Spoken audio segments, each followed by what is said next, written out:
This again. Hello. My name is Charles Wallace.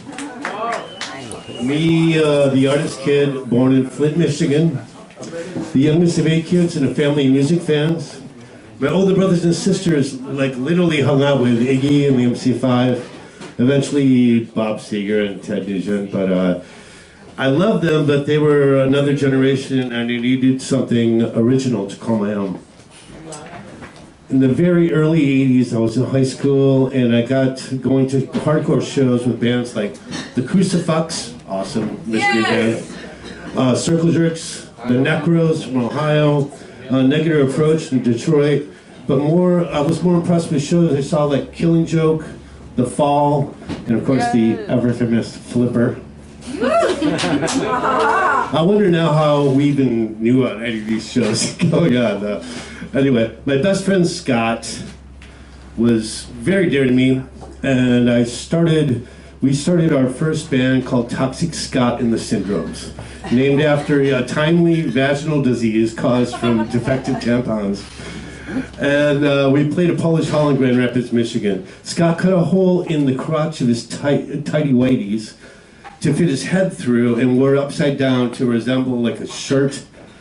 And I thought it was pretty genius of that, but he also mixed a bottle of cough syrup with a few 40s before the show, and being like 16 years old, when the heckling began from the hardcore kids, he proceeded to drag a bunch of stacked up metal chairs from the Polish Hall out and hurl them onto the audience. That was my first show. Anyway, we decided to start again from scratch, with a new idea, free of all the typical punk rock trappings.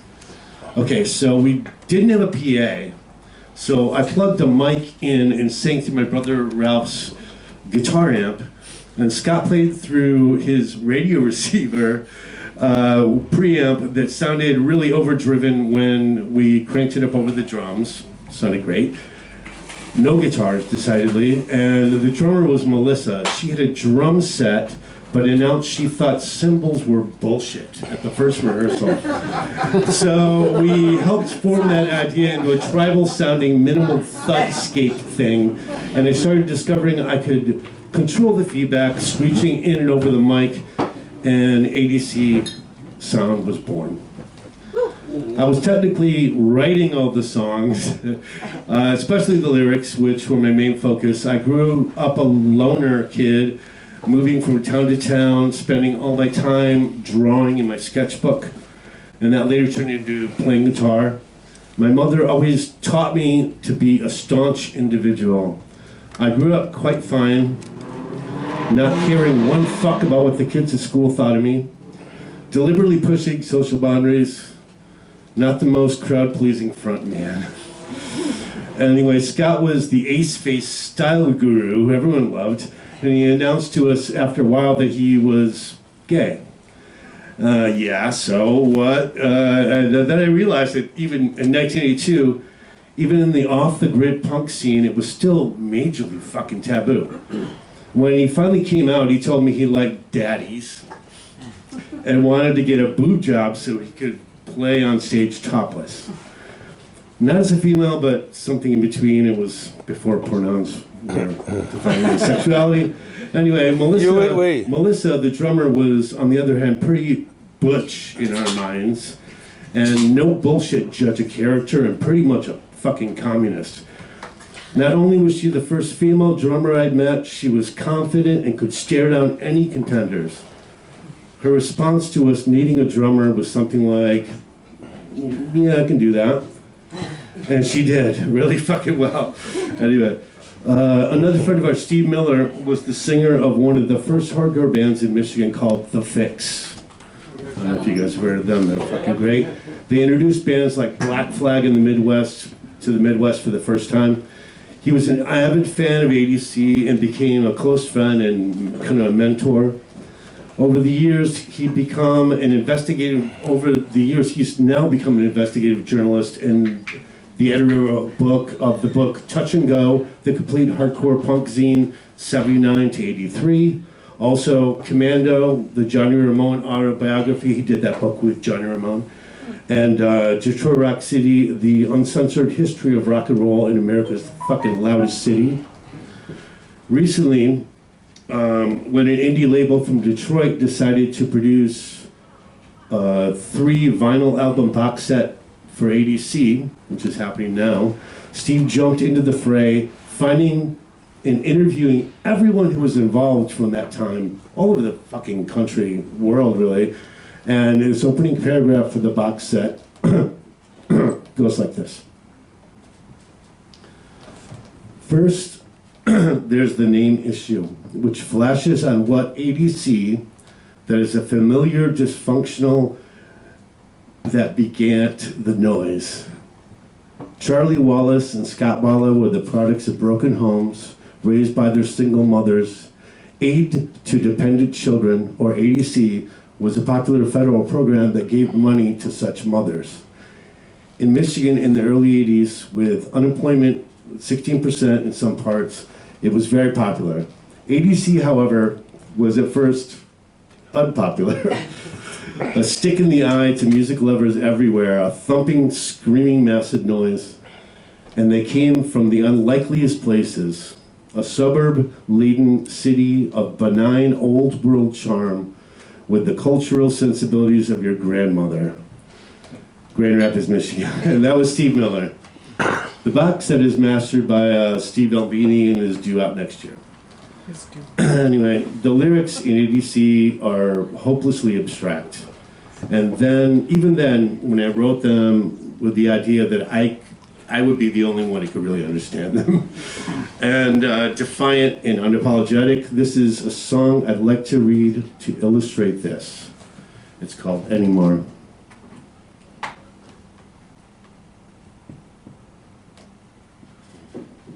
Yep. Let me just pull it up here, folks, sorry. Okay. Take your time.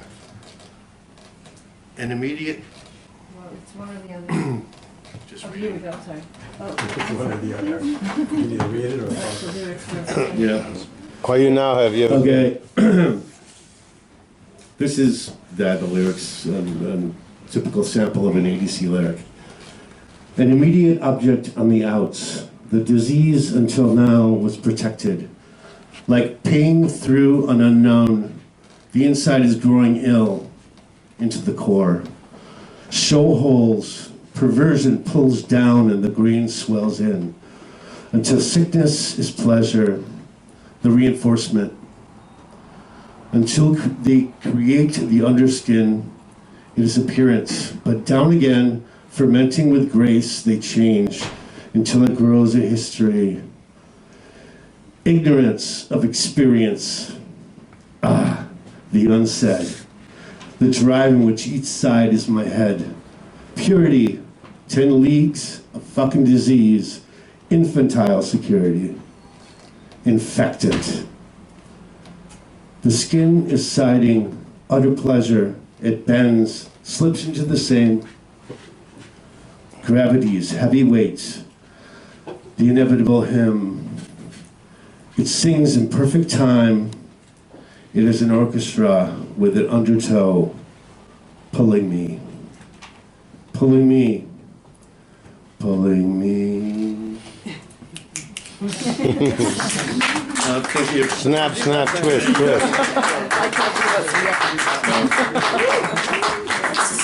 Anyway, after that, you probably want to hear something from ADC. I'm a little curious.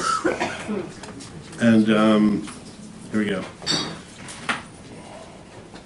Ready? Yep. This song is from our debut, the only album we ever recorded, called The Taste of Worthlessness. It's the first song off the record. It's called Torture.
Yeah, baby. Shake that money maker, baby. What's up? The song was written we worked it out in 1983. That was recording from probably January 1984. And it was, I mean, looking back at it now, I really see how unique and special this weird band was, that we didn't really have anything to go from, and then we started connecting with other bands and connecting with media that connected us with other bands. ADC existed at the time when you could play something completely original and still be well received. We were featured in Doc Dart from the Crucifix fanzine Police State, which is pretty fucking high claim. Played shows like live on Ann Arbor College Radio, as well as mainstream commercial radio stations. We became a staple in the Detroit industrial scene with players like Slaughterhouse and Spawn Ranch. Maynard Keenan, from Tool, lived in Grand Rapids at the time. He actually tried to start a band called CAD, which was fucking weird, but I truly tried to listen to it. And our official album, recorded in the basement studio in Kalamazoo, was The Taste of Worthlessness, produced by Michael Love, from our sister band Strange Fruit. And their drummer was Steve Shelley, who eventually moved to New York to join Sonic Youth. We discovered we weren't quite as insular as we thought. I first visited New York in 1981 with my first job drawing comics with a comic company in Michigan. I stayed at a hotel across from MSG and made my way to Times Square each night, spending most of my time at the arcade Playland. I was like 16. I stumbled across strippers and various characters of the night, then enforced my convictions that one day I would make my way to live alongside them, which I did in 1986 with my music in tow and plans to take over the fucking world. Okay, ADC soon fell to the wayside. Scott moved back to Michigan. He just couldn't deal. And I produced a performance art show called Wound at the gas station on 2nd Street and Avenue B. Remember that place? And we took our cast of characters to the Shock Art Festival in Montreal with a filmmaker I recently met there named Nick Zed. Nick. I lived for a good 6 months after in a squat on East 3rd Street with Peter from Missing Foundation, during which I determined I was officially moving past the fucking metal clinging industrial scene. Me and Pete would smoke weed and defiantly listen to Hot 97 after the rehearsals. I had a vision to create what I pictured as like an anti-establishment satanic noise rock, more like science fiction characters and using metaphors like Gilgamesh mixed with real-life political commentary. Not at all like the local music scene and that I knew of then in New York City, but again, striving to be as unique and off the path as possible. New opportunities arose as I aligned with people in the Bloodsuckers from Outer Space, remember them? And the Voluptuous War of Karen Black, and with my new band, Fractured Cylinder. I kept the same minimal feel with the cymbal-less drummer and a distorted bass, played by another female bandmate, who eventually had that show Oddities, Evan. Fractures, Oddities, the show done about that weird shop on 10th Street. Anyway, Fractured Cylinder was also Johnny Zavago and me working at the science fiction emporium Forbidden Planet. Being the toy manager in the dingy basement on 12th Street led me to meet most fantastic people. I recorded a 4-song demo with Chris Stein from Blondie and shared Monster Trucks nights with, or 2 at MSG with my fellow science fiction freaks, Rob Zombie, sharing stories with Rico Kasich about hanging out with Alan Vega. By the time we were playing a cover of Ghost Rider with Fractured Cylinder, we had close relationships playing The Pyramid and The Limelight regularly. But now the record companies were knocking on our door, and I discovered the paradigm of the opportunities that were presented to us. We were talking to A&R at TVT Records, and one night at a club in Chelsea, I was taken to meet the head of Nine Inch Nails label, TVT Records. When the label had asked me about it, I answered with something like, "Yeah, why? So you can sign some shit deal with us like you did with Trent Reznor and screw us out of all of our royalties?" Yeah, not very tactful, but we shrugged and walked away, kind of perplexed. We were then led into a demo deal with Atlantic Records and recorded 3 songs to present to the label. The recordings were so stripped of the passion we had worked so hard capturing that for the first time I would get home from a long day of fucking recording and not even want to listen to the mixes. Telltale events unfolded, and the married couple I was in a band with, the man and woman who I was in a band with, they decided they didn't want the responsibility of following through with tours and publicity appearances and all the bullshit that goes along with all the major labels. And as a senior investment, they abruptly quit. So that was Fractured Cylinder. But I've always had this tidal wave of tension and opportunity, which I'm grateful for, but it's also a curse. I'm a graphic artist, a designer, a creative director, and it usually happens when shit hits the fan with my music, my other options always come through and shine. When Fractured Cylinder fell apart, it was a massive disappointment, but also not too long before I became the art director of the newly resurrected Cream magazine. I switched modes there, making other people look good, directing photo shoots with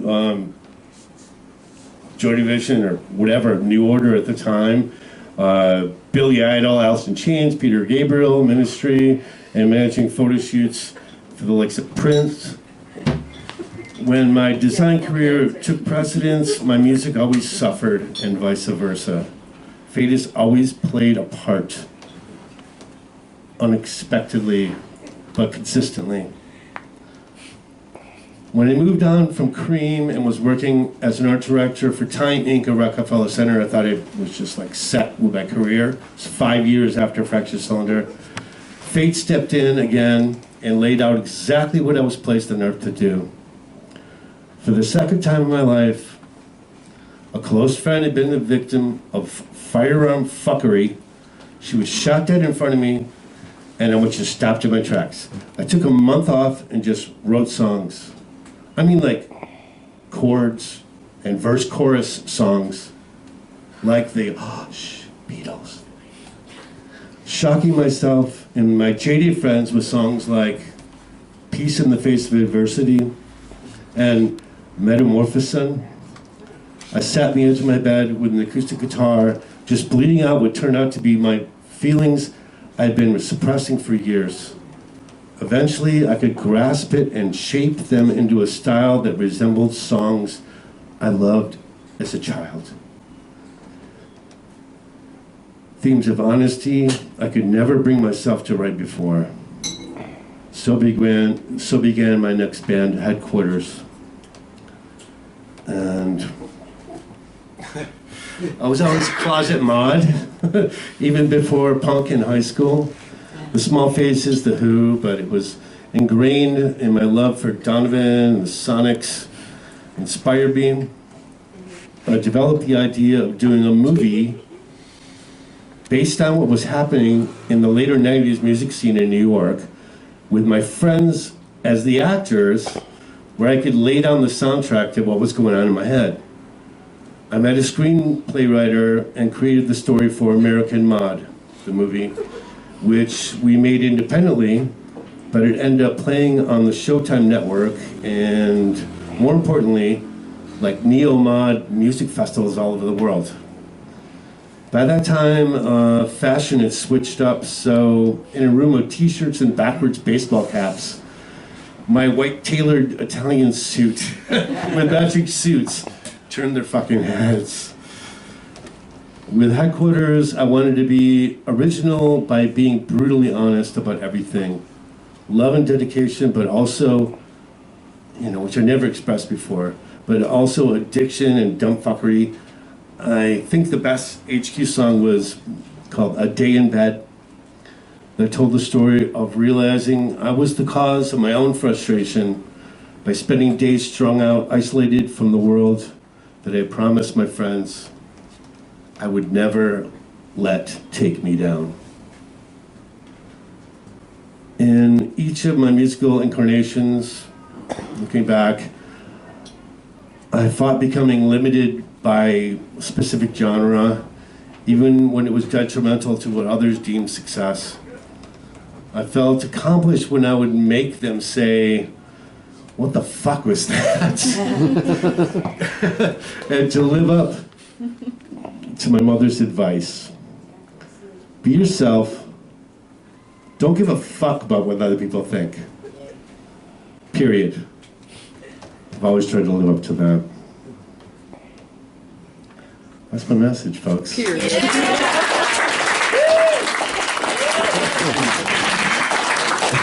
Thank you.